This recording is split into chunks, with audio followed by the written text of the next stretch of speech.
Caraca. E aí, Deco? Fala pra mim, qual que é os materiais mais reciclados do mundo, mano?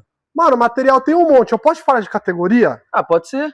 Tá bom. Em quinto lugar tá o plástico, que ele tem um valor muito bom agregado no mercado. Em quarto lugar tá o aço, que ele pode ser muito bem reaproveitado pelas indústrias. Em terceiro tá o papel, que pode ser reciclado de 4 a 7 vezes. Em segundo lugar vem o vidro, que ele pode ser reciclado várias vezes, diferente dos outros materiais, é muito demorado para ele perder a sua qualidade do estado original. Ô, mas e o primeiro? Você não falou.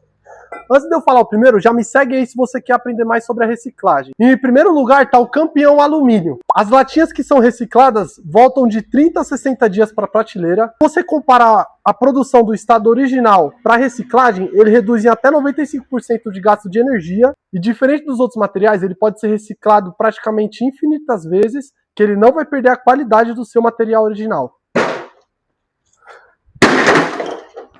Caraca, olha que brabo.